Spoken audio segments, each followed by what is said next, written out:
Hi guys, Namaste, welcome to Nath Shikar. I hope you guys are doing well. And हमारे इस channel पर हम एक series run कर रहे हैं जिसका नाम है astrology around us, where in we talk about various aspects of astrology. Actually we have started with very very basics. आपको कोशिश की है हमने कि आप यूनिवर्स के साथ बेहतर कनेक्ट कर पाओ, बिकॉज जो ज्योतिष है वो मतलब आकाशीय ज्ञान है, तो उस तक पहुंचने तक उसकी विद्या को समझने के लिए आपको अपने आप को थोड़ा सा तो यूनिवर्स के सिंक में लाना पड़ेगा. आई नो हमारी लाइफस्टाइल अब वैसी नहीं रही कि हम चीज़ों को सिर्फ ऑब्जर्वेशन से सीख सकें, ना ही इतना टाइम है. एंड आई स्ट्रांगली बिलीव कि अगर किसी ने ऑलरेडी इतना टाइम स्पेंड किया है ये सारी चीज़ें ऑब्जर्व करके एक बुक के थ्रू हम तक डिलीवर करने के लिए, तो हमारा काम है कि उसको और आगे लेके जाएं रादर देन उसी में बार बार एक्सपेरिमेंट करते रहें. तो विद दैट बीइंग सेड, हमारी दो एपिसोड्स ऑलरेडी अपलोड हो चुके हैं. पहला एपिसोड है पिंड और ब्रह्मांड के ऊपर, जिसमें हमने कोशिश की है कि आप अपने आप को यूनिवर्स का पार्ट एक्सेप्ट कर सकें या समझ सकें. और दूसरा पार्ट है हमारा सनातन धर्म के ऊपर, जिसमें हमें पता चलता है कि सनातन धर्म एक बहुत बड़ा कॉन्सेप्ट है जिसमें बहुत सारे धर्म, बहुत सारी नीतियाँ मेंशन हैं, और बस हमें इतना ही करना है कि उनसे हमें सीख लेनी है, उन सूचक को हमें समझना है और अपनी लाइफ में अप्लाई करना है. तो इस वीडियो में हम समझेंगे वेदों के बारे में, क्योंकि वेद बहुत इम्पॉर्टेंट है और ज्योतिष को वेदांग कहा जाता है. वेदों के 6 अंग हैं जिसमें से एक ज्योतिषी भी है. तो हम समझेंगे कि ज्योतिषी कैसे वेदांग है, और एक्चुअली हम किन चीज़ों के बारे में बात करते हैं जब हम वेदांग बोलते हैं ज्योतिष को. लेकिन शुरुआत करने के लिए हम शुरुआत से शुरू करेंगे और डिस्कस करेंगे कि वेद 4 तरीके के हैं. पहला वेद है ऋग्वेद. ऋग्वेद ओल्डेस्ट या पायनियर ऑफ वेदस कहा जाता है. यहाँ पर हम बात करते हैं कि ब्रह्मांड का निर्माण कैसे हुआ, कैसे जीवन इस धरती पर आया, ब्रह्मांड में प्रेजेंट सेलेस्टियल जो बॉडीज़ हैं उनके बारे में थोड़ा बहुत बात हम करते हैं. प्रारंभिक तौर पे नक्षत्रों की बात करते हैं, क्योंकि जब भी कुछ भी उत्पन्न होगा तो हमेशा constellations are basically interactions between celestial bodies. तो उनका जो इंटरैक्शन है उसके बारे में हम बात करने के लिए नक्षत्रास को कंसिडर करेंगे. तो वो जो नक्षत्रास हैं जिनकी हम एकदम मतलब आप बोल सकते हो कि एकदम स्टार्टिंग पॉइंट्स हैं नक्षत्रास के, आप ऋग्वेद में स्टडी कर सकते हो. वो जो आपके नक्षत्रास के स्टार्टिंग पॉइंट हैं जो ऋग्वेद में कोडेड हैं, वो उसके लिए हम एक अलग वीडियो ज़रूर बनाएंगे ताकि आपको वो चीज़ और अच्छे से समझ में आए. ठीक है.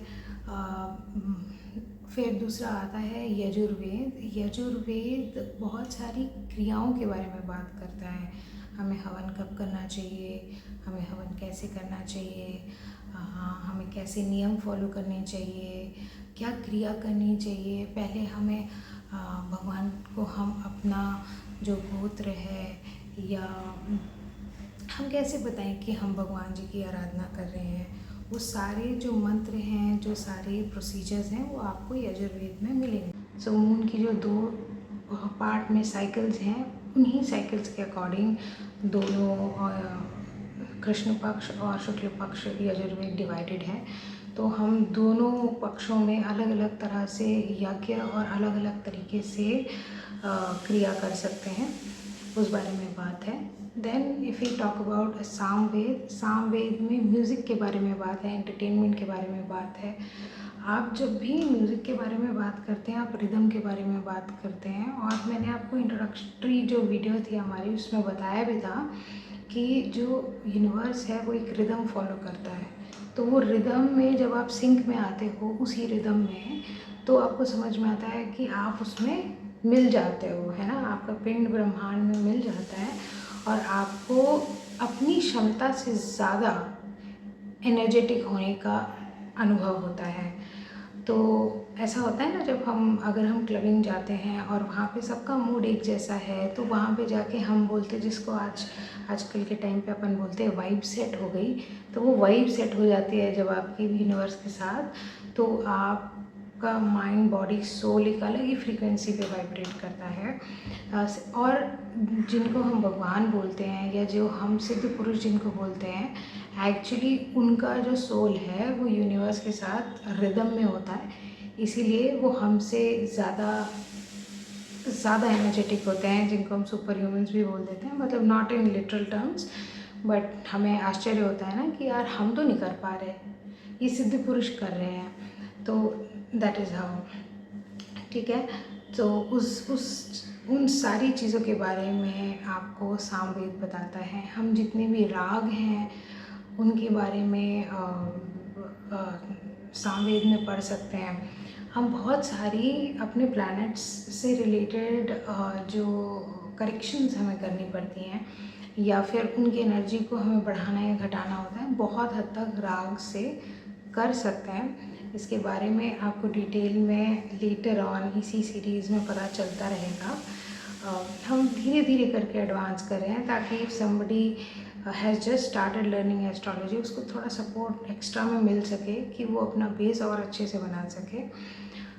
Then coming on to the last Veda, Atharvaveda. Atharvaveda में हम बहुत सारी जड़ी बूटियों के बारे में बात करते हैं, आयुर्वेद के बारे में बात करते हैं, अपनी हेल्थ एंड फिटनेस के बारे में बात करते हैं, लाइफस्टाइल के बारे में बात करते हैं, हमें कब क्या कैसे क्यों करना चाहिए, उस सारी चीज़ों के बारे में बात करते हैं।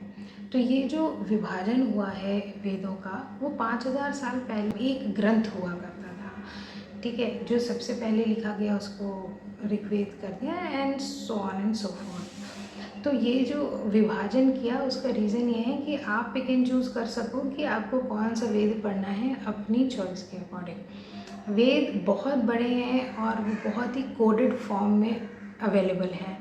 हम हर चीज़ नहीं जान सकते, हमें हर चीज़ जानने की ज़रूरत भी नहीं है, because that is not something that we require, है ना। हमें तो इतना जानना है कि हम कैसे अपने बॉडी माइंड सोल, अपने क्या बोलते हैं उसको, डेस्टिनेशन, फाइनल डेस्टिनेशन या अपनी हैप्पीनेस को कैसे अचीव कर सकें।